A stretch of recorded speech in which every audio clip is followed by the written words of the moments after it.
Hello, everyone.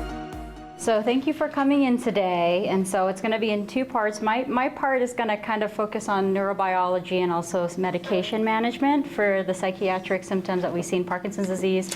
And then my colleague will go through a lot of behavioral techniques as well. So let me get started.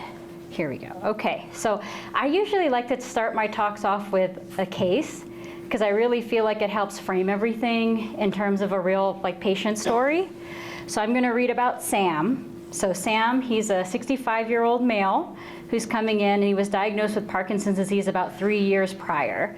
The first year of his diagnosis was difficult and anxiety-provoking as he underwent lots of testing to confirm his diagnosis and was also starting new medicines for Parkinson's. So it was a big adjustment for him and his family. He went into early retirement about a year after his diagnosis because he was working in the foreman of a factory, and he'd been there for most of his adult life and had risen to the ranks of a foreman, but was becoming fatigued easily at work. And he was tripping while walking as well, and he also felt mentally foggy, so he felt like it was time for an early retirement. After the first year, though, things went more back to normal, he kind of felt more back to his normal routine. Sam has always been very physically active. He was a bodybuilder in his younger years, and he was working in a factory, which is a very physically demanding job as well. He still goes to the gym. He has a close group of friends that he's developed over the years, and he also likes to go hunting. Sam has remained very functionally independent going into his 4th year of diagnosis. His neurologist credits this to his healthy and very active lifestyle. Sam can still drive, he can still do cleaning, cooking around the home, and he can still ambulate independently at this point. He does have a resting tremor that gets worse when he is tired or stressed. And he does have a hard time writing and drawing, but for the most part, he's pretty functional. He credits his active lifestyle, close group of friends and family, and his religious beliefs for getting him through the first few years of his diagnosis and treatment. So, in the last 4 months, however, Sam's wife has insisted he talks to his doctor about problems with your attitude. Sam doesn't feel there's really any problem other than just being more tired lately. But Sam's wife, who's with him, says that Sam has been skipping going to the gym and is sleeping into the early afternoon sometimes. He also wants to go to bed really early, around 8 o'clock, and he says he's just really tired. He'll spend a lot of the day in his pajamas, and when she confronts him about this, he says he's retired and I don't have anywhere to go. He's been watching TV throughout the day and is not as helpful around the house, also blaming fatigue for these problems. He's getting easily upset and will snap at her over minor issues. She's been married to Sam since my 20s, and I've never seen him this way. He's always been very active, easygoing. Sam has also had a few falls at home, and she's worried he might hurt himself when she's working. Sam always looks forward to going to an annual hunting trip with their adult son and some of his friends, but this year he says he's not going to go because he's just too tired. And so that was pretty alarming to her because he looks forward to this every year. They recently went to his neurologist about the falls and the fatigue, and his Cinemet was increased. He noticed his tremor was better, but he still feels tired and he's not active still. His wife also comments that since the Cinemet was increased, he's a lot more anxious. He doesn't want to be out. He says it's because he's uncomfortable being around people, even though he's normally been fine being out in public. And he's also been worrying a lot about their finances, even though they've been fine for years, and she's not sure why he's so worried about it now. Sam comments that nothing really seems that interesting to me anymore. I'm just tired. That's what he thinks his main issue is. Okay. So we'll get back to Sam towards the end of the presentation, but I want to highlight that, a lot of times, even in the community, we really focus a lot on the motor symptoms of Parkinsonism. Like, we focus on the tremor, on the gait problems, but there are a lot of non-motor symptoms that occur as well, and I'll kind of go into why this occurs. But Parkinson's disease, again, it affects more than just dopamine. It also affects other neurotransmitters like serotonin and acetylcholine. As a result of this, Parkinson's disease can also have non-motor symptoms that involve things like insomnia or REM sleep disturbance, so kicking, yelling in sleep at times. autonomic dysfunction, like orthostatic hypotension, so that's, standing and getting really dizzy, problems with constipation, problems with urinary retention. Cognitive impairment can occur as well as depression, anxiety, and sometimes psychotic symptoms. Sometimes there can be some apathy or non-motor symptoms even before the motor symptoms, but these are also things that we have to keep in mind when we're treating someone with Parkinson's disease, because these also are things that affect quality of life. And a lot of it has to do, the pathology of Parkinson's is there's these abnormal bodies, alpha-synuclein proteins or Lewy bodies that kind of accumulate throughout the brain. And based on where they're accumulating, they can really affect different connections and parts of the brain that control these functionings. That's why it's just not a motor illness, and why I like to kind of remember that with my patients.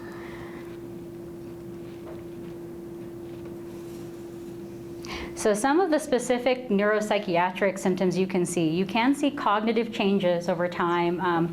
A lot of the times with testing, we'll see visuospatial impairments, so like clock drawings or like some pattern drawings. If someone is going through neuropsychological testing, that can be seen. Sometimes naming and language fluency issues, and then attentional issues on testing are prominent with cognitive changes.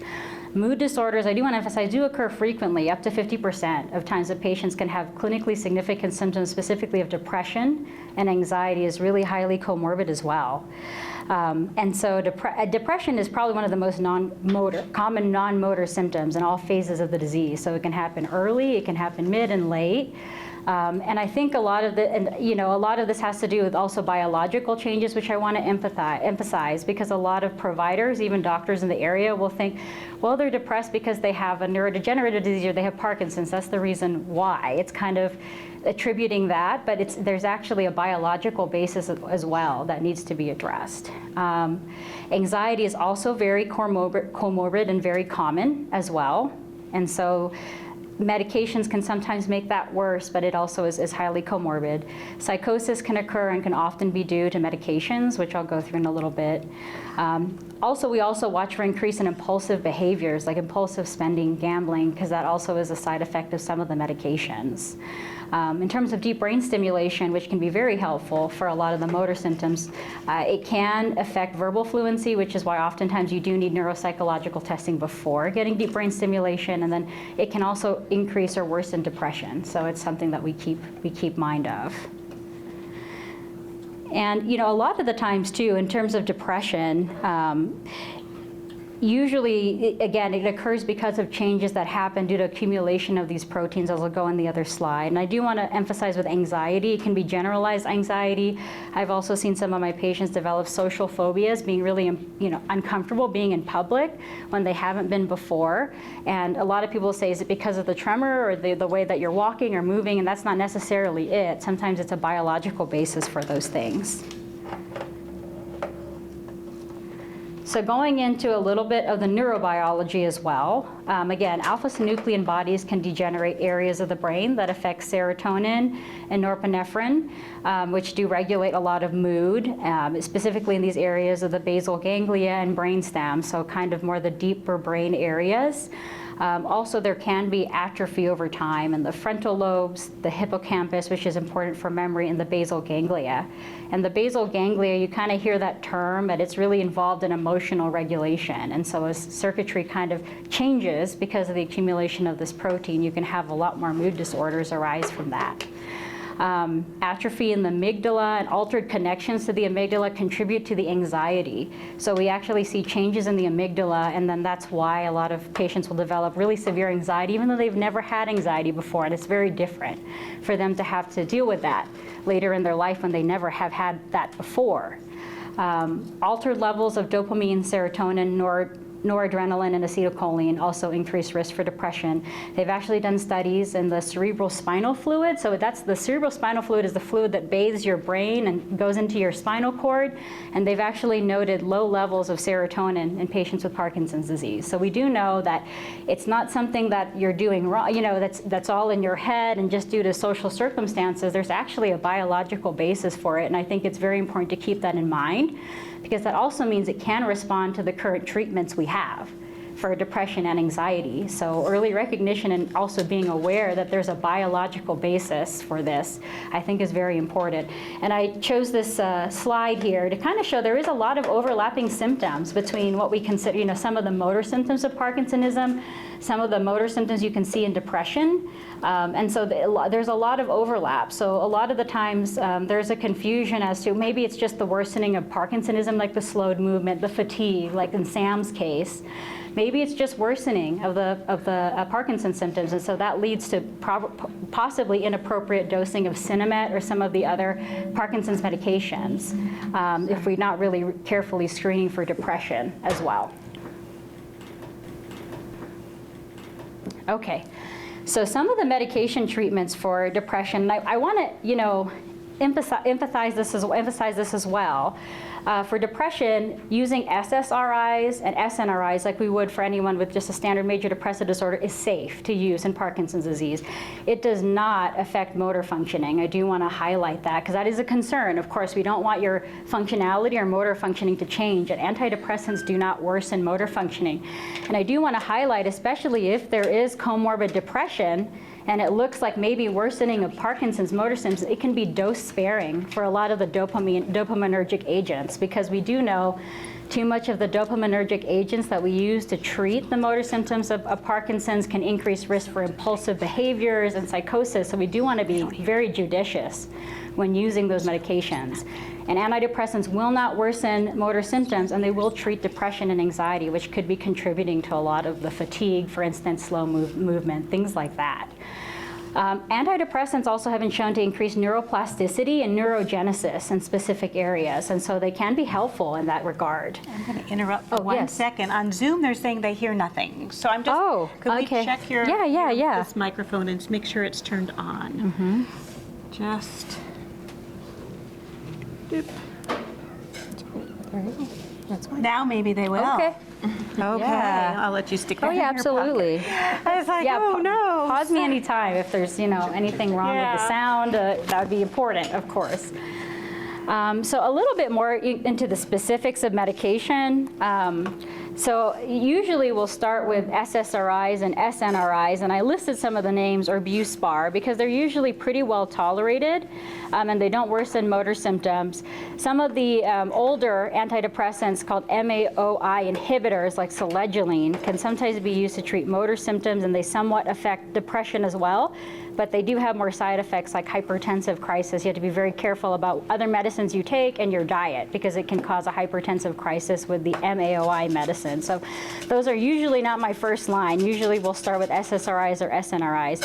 Sometimes there's tricyclic medicines, like most of the more common ones are nortriptyline and amitriptyline. Maybe some of you have heard those medications, because a lot of doctors will put that on for sleep, migraines, pain, and they are pretty decent with helping depression, but the things to watch out for is they're very anticholinergic. Which means that they can cause worsening dizziness and sometimes some mental fog at times. So this is usually why I try these medications first before the anticholinergic medicines. Are we still? They're still not hearing. Oh, they still can't hear me? Why. Oh, okay. Check. Okay. Yeah. Can I continue going? And Yes, please. Okay. Sorry. Okay. Oh, no worries. No worries. Okay. Mics want to be difficult today. Yeah, No, they're that's still okay. not doing it. Okay. So I had a question actually before this, and I thought that was an interesting point. What about psilocybin? Because there's a lot of study about that in terms of depression. So psilocybin occurs naturally in the genus of specific mushrooms, and it actually binds to the 5-HT2A serotonin receptor, kind of like pimavanserin actually does a similar kind of effect. So what I could find, there isn't any trials I could find specifically in patients with Parkinson's disease. But in terms of evaluating patients with depression, there is a randomized controlled trial of psilocybin, and I think the mic may have run out. Oh yeah, it's okay. Let's see if I turn it back on. Anywhere. I know. Hello?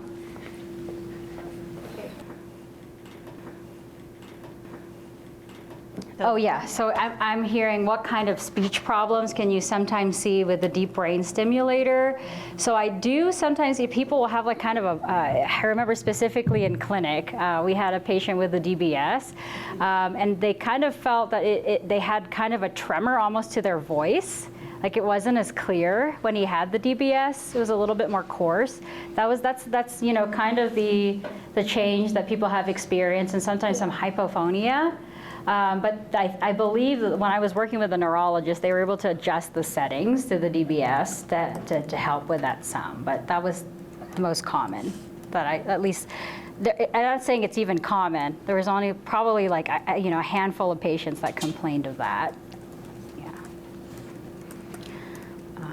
Is it still? Let me see if it's working now. I think it's okay. Can you all hear me?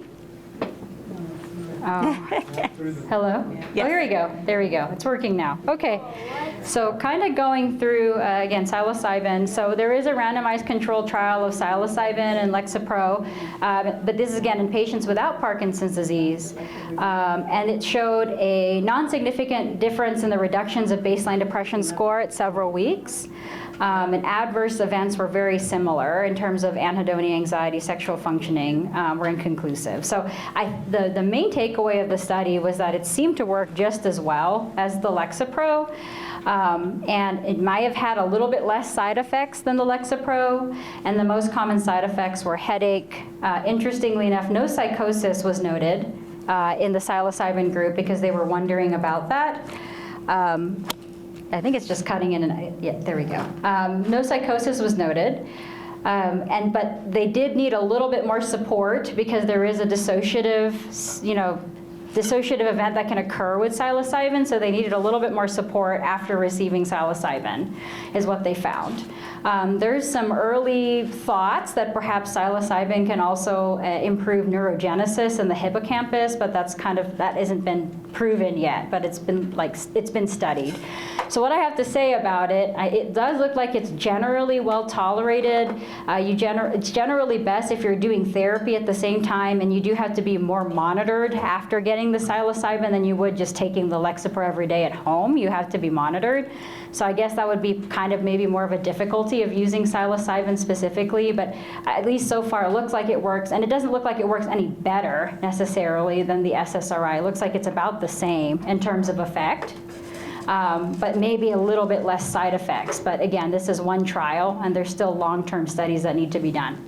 So I guess I personally haven't used psilocybin yet, because I usually like to see when there's more studies behind it before I adopt it into my practice and recommend it to my patients, especially all my patients are geriatric patients over 65, and so I don't know if it's going to interact with any other medical problems they have, so I generally like longer studies. But I hope that answers the question on psilocybin that somebody had asked. So I do want to bring up this slide, just kind of a good summary about treatment strategies for depression and Parkinson's disease. So I did talk about the pharmacological treatments, but there are also non-pharmacological treatments. And there is really robust evidence for cognitive behavioral therapy. There's actually randomized controlled trials that found that there are statistically significant improvements in depression with cognitive behavioral therapy. So, therapy is very important. Generally, if I am starting medication, I really try to encourage my patients to also do therapy. I try to do a little bit in my office, but my visits are shorter. As a physician, they give us 30-minute visits. But I try to refer them to one of my colleagues who has a lot of experience in working with patients with Parkinson's disease and neurodegenerative disorders, because it can be very helpful. And so I do want to also emphasize that as well, that CBT can be very helpful. There's also studies about electroconvulsive therapy and transmagnetic stimulation. Electroconvulsive therapy actually was used to help with motor symptoms of Parkinson's disease. After ECT, a lot of the motor symptoms would get better and mood would get better, but of course it's a more invasive type procedure, and there can be cognitive side effects, so it's not generally first line. Transmagnetic stimulation involves using a magnetic stimulus to create an electromagnetic field in the front of the brain to treat depression, and there's some studies of using it in patients with Parkinson's disease. As long as you don't have a deep brain stimulator, you could do transmagnetic stimulation, and I am a transmagnetic stimulation provider, and it can be helpful, especially if there's problems with medicines or just not response to medications, then it can be a non-medicine option for treatment of depression. Okay, so, and I'm not going to go too heavy into psychosis because my colleague here is actually going to talk quite a bit about it, but it can occur in about 25 to 40% of patients. There's a couple of things that predispose patients to having psychosis when they have Parkinson's disease. Retinal thinning, which sometimes can occur in patients with Parkinson's disease, can increase risk for psychosis. So we do know visual problems can increase your risk. In addition to cognitive changes, if you're starting to develop dementia as a result of Parkinson's disease, it can increase your risk for psychosis. So it's strongly associated with memory problems, increasing age and length of time of illness. Sleep disturbances can make psychosis worse. And also if you're using, this is different. The dopamine agonists are different from straight carbidopa, levodopa. Carbidopa, levodopa actually doesn't have extremely high rates of psychosis, but medications like Requip, pramipexole, apomorphine, rotigone, which are not usually used very commonly, Requip and pramipexole a little bit still, they have a higher risk of increasing psychosis. So we typically, try to avoid, especially somebody that has psychosis, try to avoid those medications. And again, it's due to the accumulation of the Lewy bodies or alpha-synuclein proteins, usually in the deep brain structures, can contribute to development of psychosis. Also, at length of time of the disease, and I think this correlates, the longer you're exposed to dopamine therapy, they can become kind of hypersensitive, the receptors, and so sometimes I will see my patients with Parkinson's disease develop dyskinesia. So instead of slowed movement, too much movement. So their mouths are moving or their arms or legs are moving, and that's telling me that they have been on dopamine therapy for a long time. Their receptors are kind of sensitive to it now, and so they have extra movements, and then they can also have psychosis as well. Also, their deficits in acetylcholine and serotonin imbalance can also impact visual pathways, and that can also cause psychosis, which brings me to our next slide in terms of medication, why we use specific medications to treat psychosis. First, we generally try to really thoroughly review medications. If somebody is coming to me with psychotic symptoms and has Parkinson's disease, I really carefully review their medications, work with their neurologist, see what we can minimize, especially if they're on things like Requip or pramipexole for restless leg at night. We see if we can stop that and maybe try alternative medications like clonazepam or melatonin, something like that. We also try to lower anticholinergic medications first. Sometimes, less commonly, some patients with Parkinson's disease are on cogentin or benztropine, which is very anticholinergic. Benadryl, sometimes over the counter. Families are just trying to sleep better at night, so they'll use Benadryl, which is very anticholinergic. It can worsen psychosis. So I think first step, we always try to review medicines, make sure there's nothing that could be causing it, and try to stop it or decrease the dose. Can melatonin be a problem at all? Generally, no. Usually, it's actually very helpful for treatment of REM sleep behaviors in Parkinson's disease, either melatonin or clonazepam. And neurologists and I use that frequently. And if there's questions, I will save time at the end too for questions. I do want, just in case anyone else had questions, we'll save time. Nuplazid is generally, Nuplazid or pimavanserin came out, it's probably almost a decade now ago, to treat psychosis and Parkinson's disease, and it doesn't worsen the motor symptoms. Unlike a lot of the antipsychotics, which can worsen motor symptoms, Nuplazid does not. If antipsychotics are needed, we try to use ones that don't strongly bind dopamine receptors so they don't worsen motor functioning. Seroquel and clozapine are the ones that usually don't exacerbate motor symptoms as much. So, first we try to lower meds. If that's not working, then we might try Nuplazid or an antipsychotic. Memory medicines like rivastigmine or donepezil can also help with psychosis, because as I mentioned, psychosis sometimes is due to lack of acetylcholine in the system, and so increasing the amounts can help at times. So those are just some of them, and memantine is sometimes used as well, but commonly we'll use things like rivastigmine or donepezil to help with psychosis. Okay, and I included, this is from the New England Journal of Medicine. I thought this is a really great table that kind of just summarized a lot of the medications and what they're used for in terms of psychosis, in terms of anxiety, depression. I think I went through most of them. I don't use stimulants a lot in my practice, because usually I try to really treat the depression and use therapy and increasing physical activity before I resort to stimulants, but there is an indication for excessive fatigue. This is about melatonin here, but I thought this is a pretty good summary slide.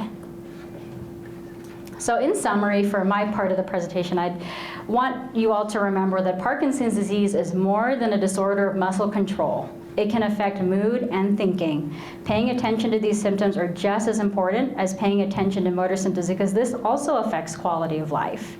Early intervention can be helpful, improving not only brain functioning, but again, quality of life. Like if we let depression go too far, like in Sam's case, it starts to involve, affect the rest of the family. There's irritability, there's fights, there's apathy and tension between spouses that can, simmer and cause destruction in relationships, and also isolates that person from their community. And so it's very important to address these symptoms as well. Again, symptoms of depression can overlap with physical symptoms of Parkinson's disease. So being honest with your provider if you're feeling depressed, anxious, irritable, can really help with early recognition that maybe this is depression and not the worsening of your motor symptoms, and maybe we should look at another avenue of treatment. Even pharmacologic treatments for depression do not worsen motor symptoms, and so they're generally very safe and well tolerated and have been studied in patients with Parkinson's disease. So there's nothing wrong with being on an antidepressant if that needs to happen. Again, there's a biological basis, it can help. It can also be very dose-sparing for Parkinson's disease. But I always say with a caveat, if I'm starting medication, I'm also really talking through lifestyle changes, therapy as well, because I feel like that can help, and that we shouldn't rely on the medicine to solve all of the issues, right? So I do want to add that as a caveat. It can help with the biological part, but therapy and also lifestyle interventions are very important. If you're noticing increases in impulsive behavior or psychosis, always ask your doctor to review the medicine list and also bring your over-the-counters to make sure there's nothing that could be causing them. There's actually a really great website that's free to use. It's called ACB Calc, and it actually helps you calculate the cholinergic burden of medications. You type in a medicine, it gives you a number, and it actually tells you if it's very anticholinergic or not. And generally with my patients with Parkinson's disease, or I also see a lot of patients with Alzheimer's dementia, we try to really stay away from those medicines. And so that can be quite helpful, and it's, available to the public to use. Routine eye exams can also detect pathology that can be predisposed to developing psychosis, so I always encourage routine eye exams.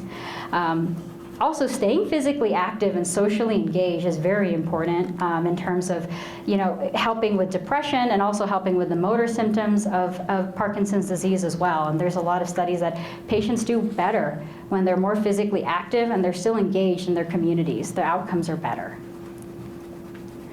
So I'm going to go back to Sam really quickly. So Sam's doctor is pretty knowledgeable and performs a patient health care questionnaire 9, a PHQ-9, and finds that Sam has moderate symptoms of depression. Sam is confused because he doesn't understand why he'd be depressed. Nothing bad has happened to me, he says. I'm just tired. I don't know why you think I'm depressed. Sam's doctor provides some education about how Parkinson's disease can affect different parts of the brain that control emotions. And even without an acute stressor, depression can develop. The good news is that it's definitely something that can be treated and can improve his quality of life. Sam does agree to a trial of an SSRI medication, and with his wife's urging, also agrees to see a therapist. His doctor does give him a list of therapists in the area, and he and his wife choose one based off the recommendation from someone in their church. So trusted that person at the beginning, which is good. 2 months later, Sam is starting to feel back to myself. After about a month on the medicine, he started to feel less tired, and his wife also noted he was less irritable. Because he was feeling better, he started making goals of going back to the gym, and he started off with just at least 3 times a week. He was an everyday guy, but this time 3 times a week. He actually moved his alarm clock to the other side of the room, so in the mornings he has to walk to turn it off, and he also made a buddy of his to go to the gym with him in the morning, and then his son as well, so he has somebody holding him accountable. You have to wake up and go to the gym, and that seemed to help. He's now going to the gym about 3 to 5 times a week, so slowly getting back to where he was before. He ended up not going on his hunting trip, but they did make a trip to visit his daughter and son-in-law in the next month, and is looking forward to that. At his therapist's suggestion, he's been doing evening journaling where he writes down things that cause stress and worry, and then goes over these entries and practices cognitive restructuring with his therapist. She also convinced him to join a Bible study in his church once a week, which was awkward at first, but it's okay. He was originally thinking he'd be embarrassed about having a tremor and sitting in a group of people, but he said no one really cared, and we just ended up talking about other things. All right, so these are the references for mine, and I'm going to hand the mic over to my colleague, Dr. Miro, to talk through behavioral interventions. Yeah. Hi, good afternoon. Can everyone hear me okay? Yes. Lovely. I'm Dr. Miro. I'm going to be talking today more about behavioral management and strategies that might be utilized in Parkinson's disease psychosis. I'm happy to also answer some pharmacological treatment of depression in Parkinson's disease as well, because there are, as Dr. Plyler indicated, some really good treatments and modalities, and I'm happy to answer any questions around that if anyone has any. But jumping into talking a little bit about how do we manage behaviorally when someone is experiencing symptoms of psychosis like hallucinations, delusions, maybe feelings of paranoia or feeling very scared or suspicious. And I'm going to actually start my topic and kind of conversation around education. I think this is one of the biggest arms that we sometimes forget to build muscle on, because education goes really far in how we treat and how we learn. And so in that regard, one thing I encourage for patients and their care team and their support systems to do is actually educate other people. Persons maybe in your family, persons who are very active or involved in your care, because we know that helping them know that Parkinson's disease psychosis can occur helps them be able to monitor and to kind of observe for any changes that they might be experiencing. Sometimes our loved ones are able to say, you seemed a little off, or I thought something was going on, but I didn't want to ask. And so providing just information and education about Parkinson's disease psychosis and changes that can happen are really, really a great starting place. This helps them know what to look for and what to monitor for. It's not the expectation that every day someone will have these symptoms or develop these types of symptoms, but knowing this can happen in the context of Parkinson's disease, I think, is really important. A couple of resources I like to refer folks to is the Parkinsons.org's website, as well as the Michael J. Fox organization's web pages. They have some really good kind of basic information that can be really helpful to learn about for yourself, and like I said, for your care team and your support system. One aspect, I think, if someone has experienced Parkinson's psychosis or symptoms, it's actually really important, I think, to kind of create a story or a narrative about what happened. My rationale for this is that if something's happened once, we are predisposed that it might happen again. Letting people know what the experience was like for the patient, for the person with Parkinson's disease, is really helpful. It might just be something that we stick on a sticky note. It might be a paragraph that we put into our medical history if we are tracking that in a document or a journal somewhere, because this allows for our care team and our caregivers or loved ones to know what the experience was on the off chance that it does occur again. Because we know earlier intervention of Parkinson's disease related psychosis leads to better outcomes. But because sometimes it goes unspoken or untalked about or unrecognized, there can be very persistent symptoms that do exacerbate or are escalated over time. And I think that's usually when we start to see folks maybe in the hospital setting who are having kind of higher risks for their own well-being. So to lean into a cognitive behavioral model of symptoms and their effects, cognitive behavior therapy is one of the leading evidence-based or data-backed treatments we have in psychology. And in plain language, what I like to tell people is it looks at how our thoughts influence what we're feeling and how those impact our behavior. And if we think about that like three legs on the stool, if one of those is shortened a little bit, the other two legs of the stool are also a little bit shaky. And so when we think about this relative to Parkinson's disease, and more specifically to hallucinations, delusions. We can start to kind of identify different triggers, behaviors, thoughts, and emotions experienced. And this part is really important because oftentimes when someone is experiencing a hallucination, kind of at the core, this one is maybe you've wasted your life, you screwed it all, you're done, you idiot. The first thing that we tend to do is we tend to interpret and appraise that thought or that experience or that symptom. Oftentimes in psychosis, there tends to be a significant misappraisal of that initial thought, and that can lead to new thoughts such as, I'm in danger, someone's out to get me, I can hear their thoughts of other people, so obviously people are out to get me, I'm being punished, I need to be very safe, which then begins to shape our behaviors and our mood, which then also comes back to that core hallucination, which can then be reinforced. And over time, this kind of is like a tornado that grows and grows and grows.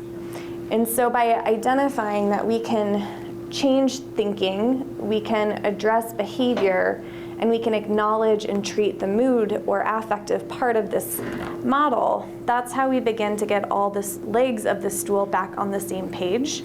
And so I'll be talking a little bit more about some of the different kind of parts of this and how this actually might play out in practice, and specific things that you can do or monitor for. But as a starting point, I come back to this because it's the basis for a lot of our treatments in psychology. So if you ever hear the word CBT, we throw it out and use it for so many different mental health disorders: depression, anxiety, panic disorder, insomnia, psychosis, to name a few. So CBT is widely practiced in the community and something I think most mental health professionals are pretty familiar with. So one aspect I also like to encourage along with education is symptom tracking. This might be something that you're very good at doing already with your motor symptoms. You might already be really good at kind of when you have a medication change of assessing if I'm having more off time, more on time, if I'm having worsening dyskinesias, if I'm having increased tremor on my off time, if I'm starting my morning off with more rigidity or slowness than normal. So I like to include mental health into our symptom tracking. I think it's not always one that we consider though. And by tracking our symptoms, we're able to alert members of our care team, our loved ones, and ourselves to changes or patterns that we might experience over time. And we can assess their intensity, their frequency, their duration, their interference in the same way that we already track a lot of other symptoms. So in this regard, some just basics that I recommend folks track. This can be related to psychosis or mood symptoms in general, but your experience, including emotions or related thoughts, changes in behavior, increased or decreased activity, withdrawal, disengagement, changes in how we communicate, if we're questioning of others, suspicious, quiet, not wanting to tell people things, feeling overly activated. Symptoms experienced, again, kind of more specific to psychosis and psychosis-related symptoms. We can track things like feeling unsafe, belief of others out to get us. Visual hallucinations are extremely common. They tend to start off, unlike in a more organic psychiatric disorder like schizophrenia. In early Parkinson's disease psychosis, we actually see that non-threatening visual hallucinations of small animals, children, people, kind of faces that might be familiar but vague, tend to be early symptoms in psychosis. So beginning just to even track these, similarly with auditory hallucinations or olfactory or through smell hallucinations, these are all really good things to track if they do begin to occur. And one piece I think that's really helpful is what made these symptoms feel better or what worsened them, because we want to track patterns and behavior over time. So thinking about how we track this, there's, I think, a lot of different ways. You can have a notebook, a journal, a Word, or a typed document. There's also a lot of great free apps out there. ADPA Symptom Tracker is one, and so is Strive PD. I believe both of those are free on the App Store on Apple. And I believe that there is a Droid or Google version of them too. So again, comprehensive places that they already give an option for tracking some of these things. So more in the context of active psychosis or active paranoia, delusions, hallucinations, I do want to hit on some specific symptom management strategies. We tend to treat these on the outpatient side, the more mild they are, with medication and behavior. And so hitting on the behavior component of that is some takeaways that I'm hopeful you'll all be able to kind of learn and use if needed. So one of the first ones that we start with in any, I think, kind of setting of altered perception is reality testing. And this is essentially just helping build someone's awareness to what is real and what is perceived or imagined. When our brain is experiencing a hallucination, it can't really differentiate that what we're experiencing isn't real. And so we do have to develop other tools and ways outside of our own perception to begin to orient to what is real or what is imagined or what's not there. And so when we start to look at how do you do that, I describe a few things. If you notice a loved one is experiencing this, or if you're working with someone who is experiencing a hallucination or delusion, a couple do nots first. We don't want to challenge a person's experience. We don't want to say you're not seeing that or that's not there, because oftentimes when someone says no, we tend to grind our gears a little bit more. And so especially if someone is experiencing a delusion, like someone is out to get them, in their mind, even if a loved one is saying, no one's doing that, you're wrong, that's gonna give that hallucination a little bit more gusto to say, ooh, see what I mean?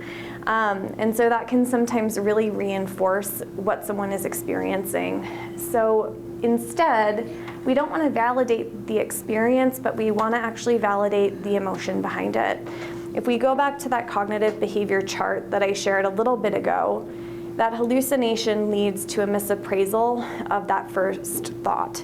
And those thoughts usually have really strong emotions behind them.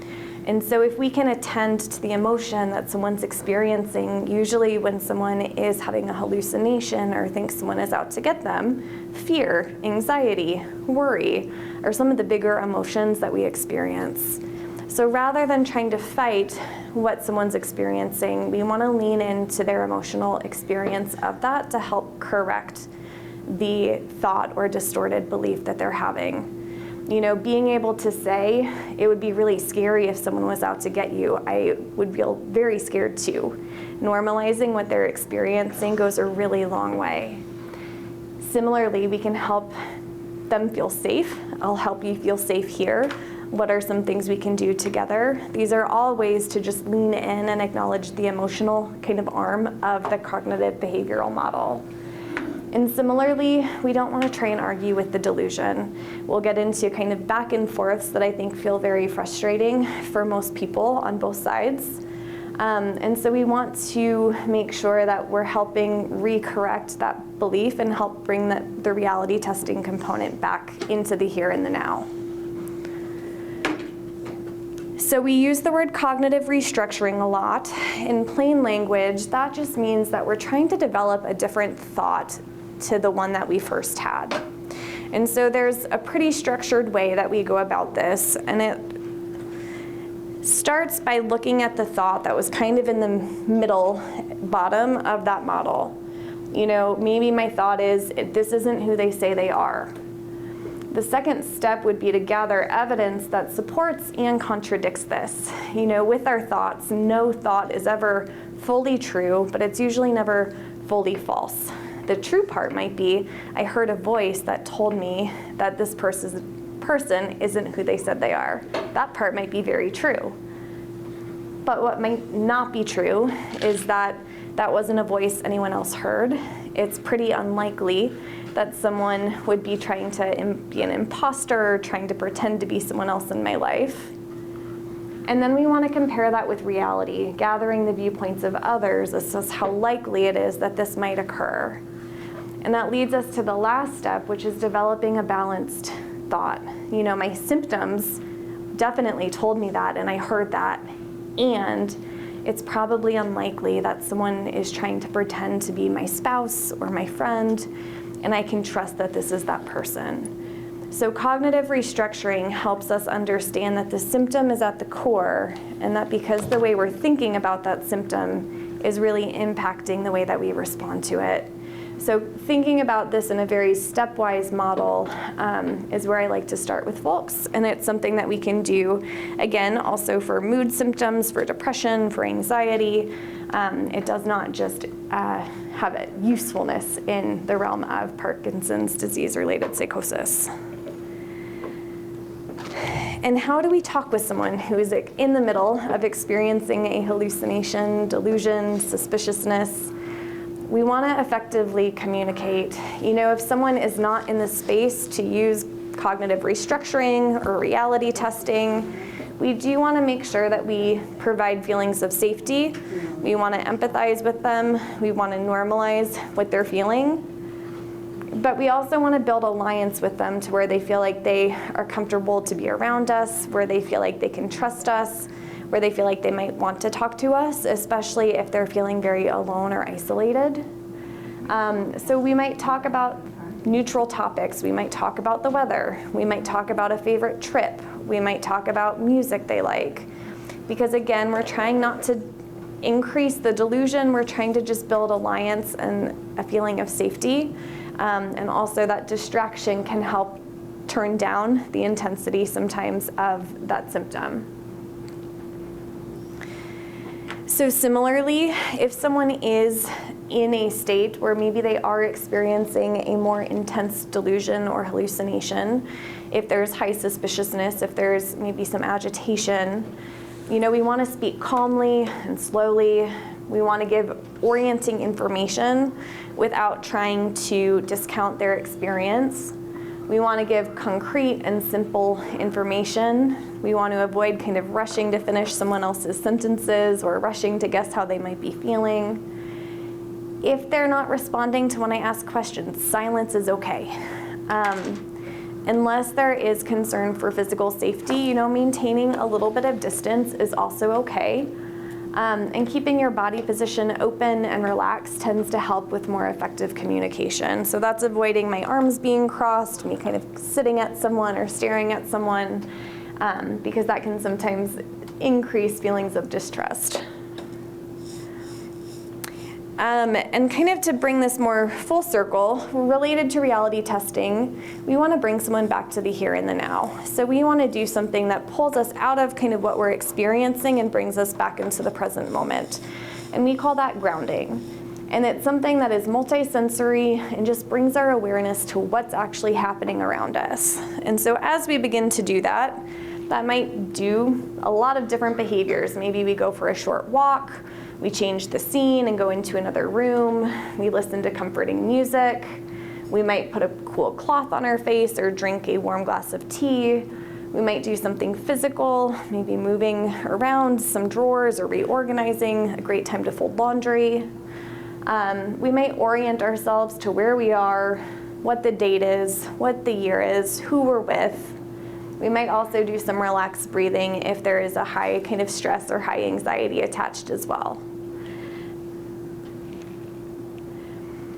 So I talk a lot about symptom management and education, but prevention is also a big part of this.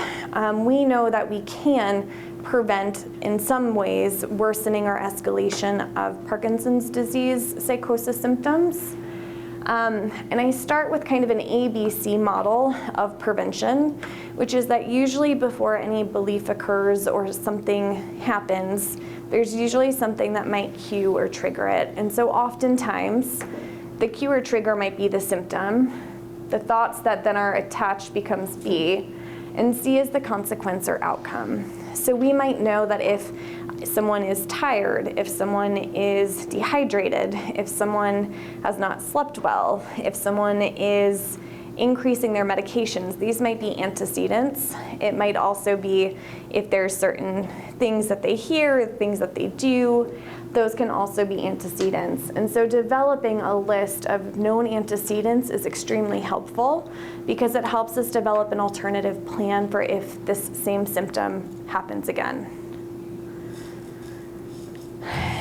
We can also prevent by just promoting healthy behaviors, diet and nutrition, hydration, sleep, activity, rest breaks, maintaining a regular and predictable schedule and routine.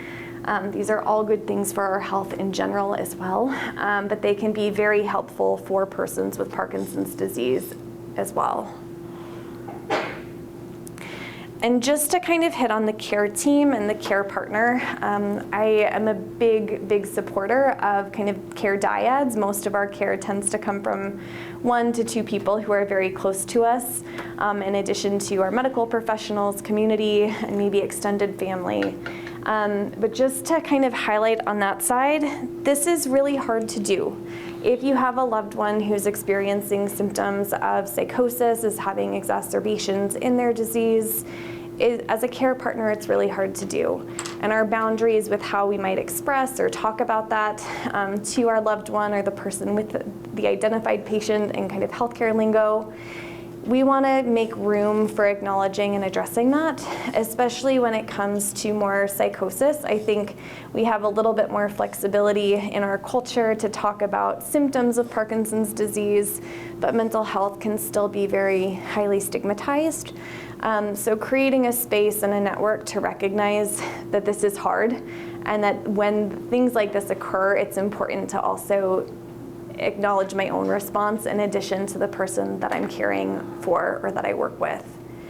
And so in that regard, taking breaks, providing yourself with respite is necessary. If you are with your loved one who is in the midst of having a hallucination or experiencing delusions, it's okay to take a break. If they are safe, if you are safe, it's okay to say, I'm gonna go lay down for 20 minutes. Doing these things is necessary, because if we don't care for ourselves, the adage of putting your own face mask on before you help someone else with their oxygen mask on the plane. Engaging with other people in your support system and care team to widen the net. I think there can be a lot of responsibility that we might feel as a care partner to manage it all or to take it all on. But we know that when we have additional supports in our community and our family, with our medical team, that we have a wider safety net, and that parachute begins to widen to many more people and not just to the one person. In recognizing your limits or boundaries, it's necessary to ask for help when it's needed. I think a lot of what I hear from families and care partners is, I think I waited too long to get help. And so where I mentioned, if we can prevent some of these symptoms by knowing when it's happening or what's occurring, we can engage the neurologist, psychiatry, family members a little bit sooner, because that's an important piece of this as well. So one last note on self-care would just be self-compassion. This goes for patients and caregivers alike. I'm a huge fan of Kristen Neff. She's a researcher out of UT in Austin. Self-compassion is 3 simple ingredients of self-kindness, kind of treating ourselves the way we might treat a friend, common humanity and connectedness, reminding ourselves that other people also experience pain and it's part of our experience as humans, and mindfulness, that we can observe emotions and thoughts without having to get caught up in them. And self-compassion is a really big antidote in the care partner literature that has a lot of positive effect when we begin to practice more self-compassion for ourselves. I always joke and say, who would have thought if we were nicer to ourselves that things might turn out better, but we tend to focus on kind of self-criticism a little bit more. So we can change that upward trajectory with some of these practices. And then a final note, I think when it comes to behavior that is unpredictable, sometimes when someone is experiencing a delusion, hallucination, they're agitated, they're suspicious, we might hold ourselves responsible for their behavior. But even in the best circumstances, if I use all the strategies and I am talking to all the medical providers, we can't always control or expect that we will have the best outcome. And so I give that as that even with these in place, they may not make a difference in every moment. So practicing these strategies, maintaining these relationships with doctors is important. But the element of personal responsibility of 100%, is not one we should take on as a care partner or as a patient or as a loved one, just to provide that space and recognition and permission giving for ourselves. So I think I will invite Dr. Plyler back up to take some questions as well. Okay. So I guess I will start with some questions, and then Dr. Plyler will be back in just a few minutes. Any questions I can answer related to Parkinson's disease and psychosis, to depression or mood disorders? Yes? At what stage does psychosis usually occur? Can you repeat the question? Yes. So the question was, at what stage in Parkinson's disease does psychosis usually occur? While we tend to see it in later stages, more commonly, it is also not uncommon for people to experience it in the early to mid stages.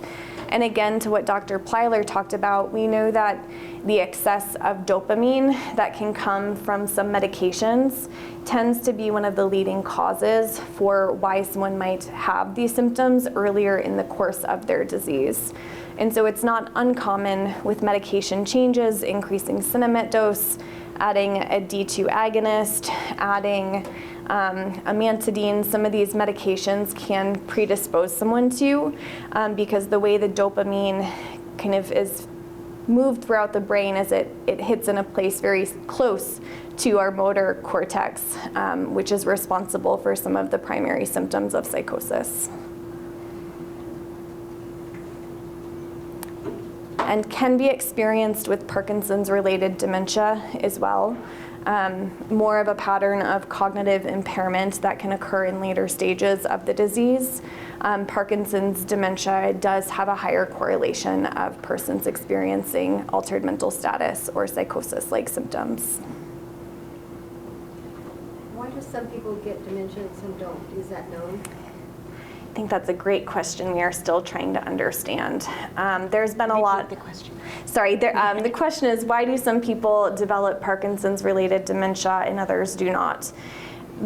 There's a lot I think we're trying to understand, and as we begin to understand the roles of different proteins, neurotransmitters, amino acids, all of these are brand new, I think, in terms of kind of brain science and neuroscience.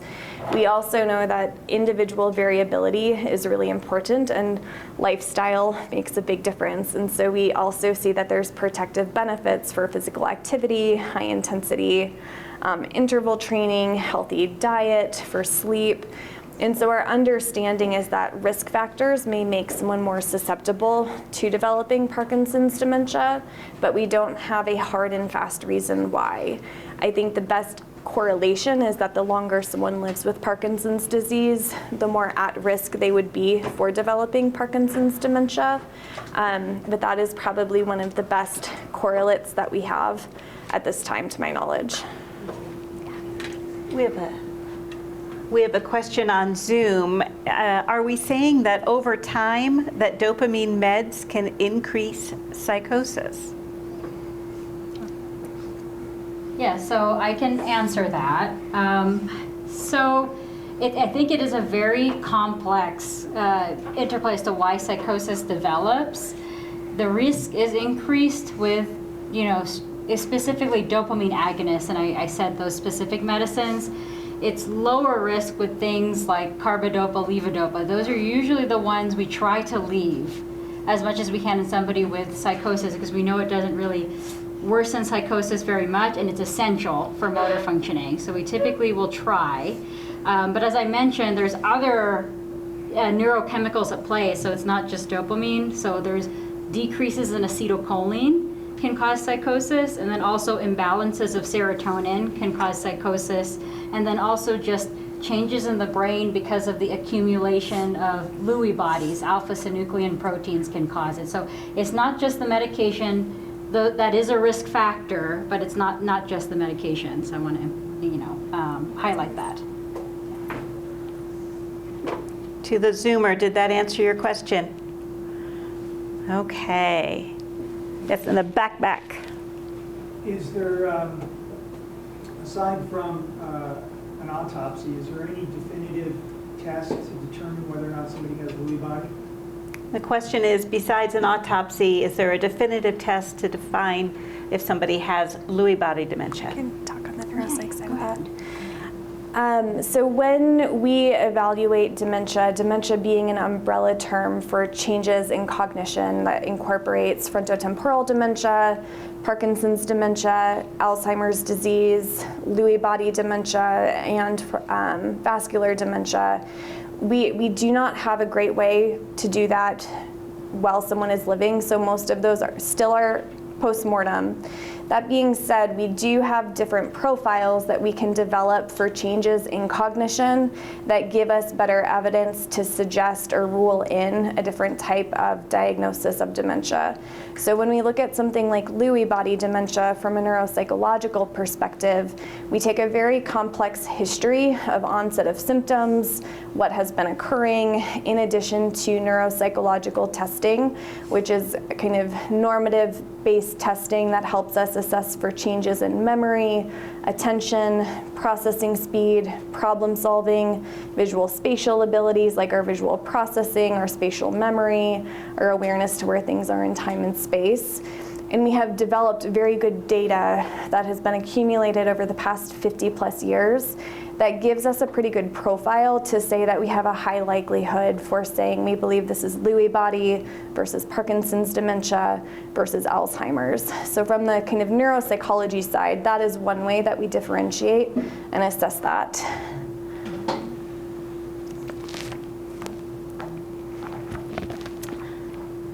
We do have a question here on Zoom. With all the knowledge, it frightens me a bit, and I hope we can get it together. Do you have suggestions to help defray some of the fear? I guess we can both talk on this point. Okay.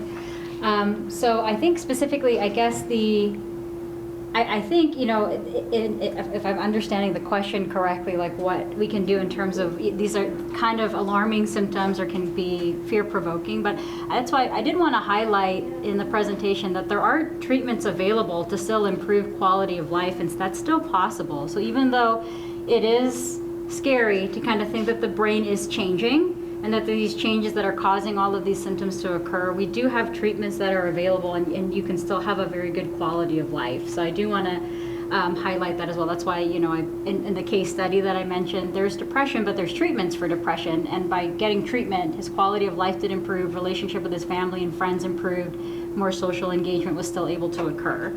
So I hope that helps answer that even though you're not alone, there's, you know, always continual research into Parkinson's as well, and then also there are treatments that are still effective now. And I would echo that. You know, we think about things that sometimes can create more anxiety or fear. Avoidance is actually one of the biggest things that can contribute to increasing anxiety. And so I hope that information and learning in a way that feels digestible, in a way that feels empowering, that feels like I have choices and I have options. I hope that, as Dr. Plyler said, that helps me recognize this is something that I can treat and that this is a conversation I can have, because I think that sense of empowerment helps us reduce some of the fear. Question over here. I just wondered if nutritional supplementation has been found helpful at all. The question is about nutritional supplementation and how it can help. Okay. Yeah, sure. So I think so most of the evidence is usually is a lot weaker than like drug-controlled studies. There's a lot more rigorous effort that goes into drug-controlled studies.